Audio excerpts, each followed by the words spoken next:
Welcome to Sukarara Village, a cultural heart of Lombok, Indonesia. This village is famous for its centuries-old tradition of weaving. Yang menenunnya kita diajarin, karena menenun ini turun-temurun. Jadi kita diajarin dari umur 10 tahun sambil sekolah, pulang sekolah diajarin sama ibu kita. Jadi dari umur 10 tahun sudah diharuskan bisa menenun kalau perempuan di sini. The weaving process begins with preparing the threads. Next comes the warping stage, where threads are carefully arranged on a loom to create the base structure. The weaver then sits at the loom. With both hands, she passes the shuttle back and forth, interlacing threads to slowly form the fabric.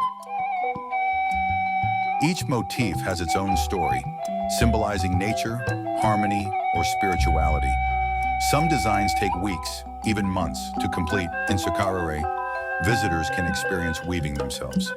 It is here that they realize weaving is not just skill, but an art that requires focus, creativity, and heart.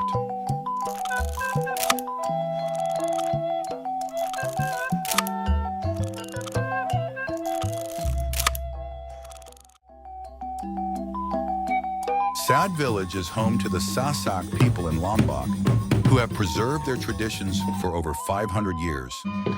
Walking through Sad feels like stepping into a living museum of culture and heritage. Dan kampung kami ini namanya Dusun Sade ya, Dusun Sade yang berada di Desa Rembitan. Kalau kaum dia Sasak sukunya, suku Sasak. Ini salah satu kampung yang masih bertahan dan masih mempertahankan daripada bentuk bangunan maupun ada tradisi peninggalan daripada leluhur kami, dan sudah 15 generasi kami tinggal kasih. The architecture here is one of a kind. Houses, known as Bale Tani, are built from natural materials: bamboo, wood, and alang-alang grass. These designs are not only beautiful, but also adapted to the tropical climate, keeping the interiors cool and comfortable. Visitors to Sade Village can explore more than just houses. They can taste local delicacies, witness traditional ceremonies, and even learn how to weave or farm alongside the locals. Sade Village is not only a place to visit, but a place to learn.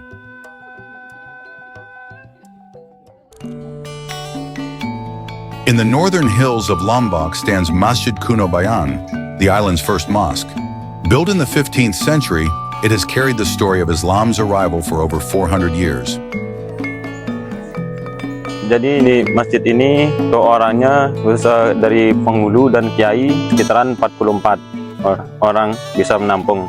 Masjid ini material yang digunakan tuh didapatkan dari hutan adat yang dikelola oleh masyarakat adat khusus di Bayan dan masih dilestarikan. Dari bentuk fasad dari masjid ini khusus menggambarkan adalah filosofi bagaimana hubungan antara manusia dengan alamnya itu sangat kuat. Mulai dari bentuk pagarnya melambangkan itu saling mengikat antara satu sama lain, dan bentuk-bentuk dari segitiga bentukan simetris melambangkan itu juga bentuk antara hubungan yang biasa disebut masyarakat Bayan waktu telu juga. Tradition is preserved here. Visitors must wear a sarong, showing respect and harmony between faith and culture. Masjid Kuno Bayan is more than history. It is a living symbol of Lombok's spiritual journey, where culture and religion stand in harmony. Kampung Gelgel is a unique Muslim community in the heart of Bali. Its story began centuries ago when 40 soldiers of the King of Bali settled here, bringing Islam and building a community that survives to this day. What makes it remarkable is harmony. Muslims and Hindus living peacefully side by side. Kehidupan kami dengan saudara kami yang berlain keyakinan utama agama Hindu sangat bagus sekali. Tidak pernah ada permasalahan karena kami sudah mempunyai komitmen dan kami sama mengetahui seperti apa kami harus berdampingan bersaudara dengan saudara berlain keyakinan antara Muslim dan Hindu. Tidak pernah ada permasalahan. Untuk itu ini yang harus kita sampaikan kepada generasi pemuda, generasi selanjutnya, sehingga semuanya sama-sama mengetahui seperti apa kita harus bersikap. Every celebration is shared with respect. During Hari Raya, Muslims gather in joy while Hindus honor their space. In return, Muslims respect Hindu traditions like Nyepi, the the day of silence. This mutual respect keeps harmony alive. In daily life, traditions remain distinct, from food to clothing to language. Yet tolerance stands out, as both communities live peacefully while honoring each other's ways. At the village center stands Masjid Nurul Huda.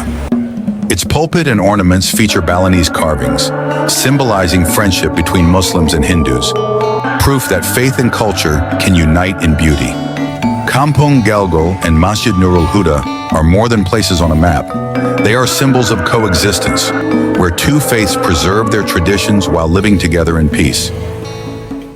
In the heart of Denpasar stands Institute Seni Indonesia Bali, or ISI Bali, a national institute dedicated to nurturing the soul of Balinese and Indonesian arts. More than just a university, ISI Bali is a living stage where tradition and creativity meet. In ISI, we have 16 program. 10 in Art and Design Faculty and 6 in Art Perform Faculty. So in Art and Design, we learn about design, applied art. Applied art is design, more fashion design, interior design, graphic design, animation, product design. And in fine art, we learn about, we call it seni murni. We call it kriya. ISI Bali is also home to the visual arts. From painting and sculpture to batik and multimedia design, the campus is alive with creativity, producing works that reflect both heritage and modern perspectives. The campus itself embodies Balinese identity. Designed with traditional architectural elements, ISI Bali is not only a place of learning, but also an artistic environment that inspires its students daily. Here, the arts are not only studied, but lived.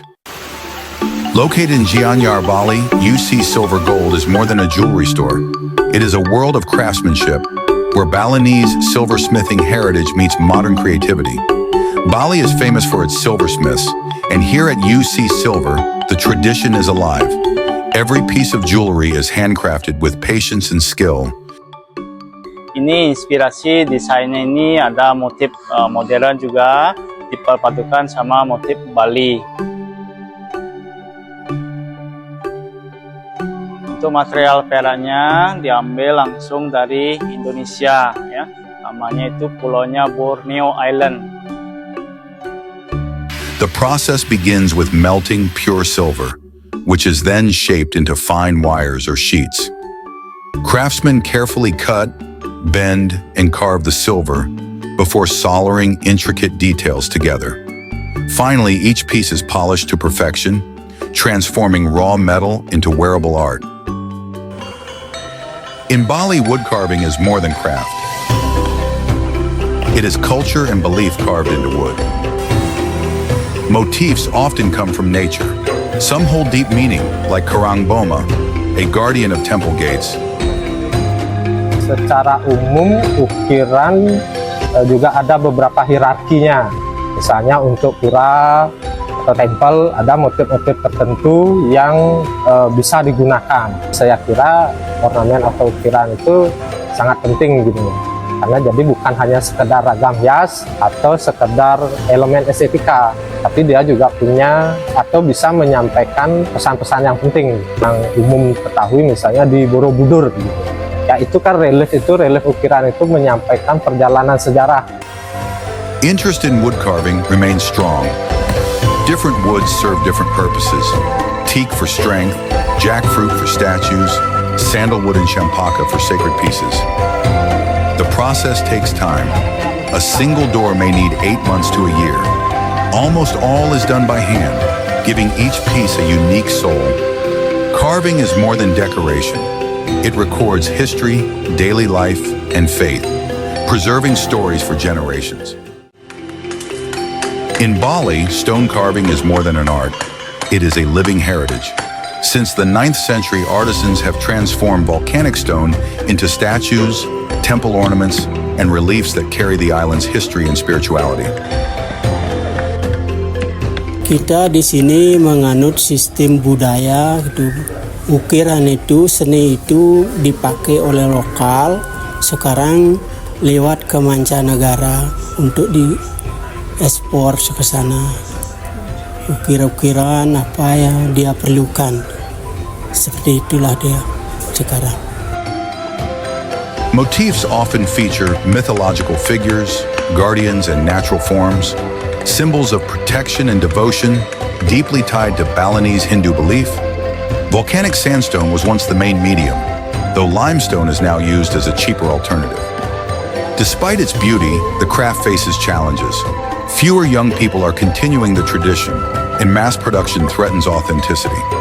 Balinese stone carving is not just decoration.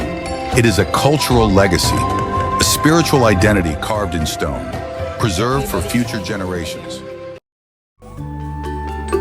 In the highlands of Bangli, Bali, lies Penglipuran village, a place where time seems to stand still. Known as one of the world's cleanest villages, Penglipuran is a living example of harmony between people, culture, and nature. The village is famous for its unique layout. Traditional houses, called angkulangkul, are arranged neatly on both sides of a central walkway. Jadi untuk upacara adat sebenarnya sudah rutin dilaksanakan oleh masyarakat Penglipuran, karena kita di agama Hindu itu ada yang namanya pariyangan, yaitu hubungan harmonis antara manusia dengan Tuhan. This symmetrical design reflects the Balinese philosophy of Trihita Karana, harmony between God, humans, and the environment. Life here is deeply connected to tradition, from daily offerings to temple ceremonies. Every ritual reflects devotion and community values that have been passed down through generations.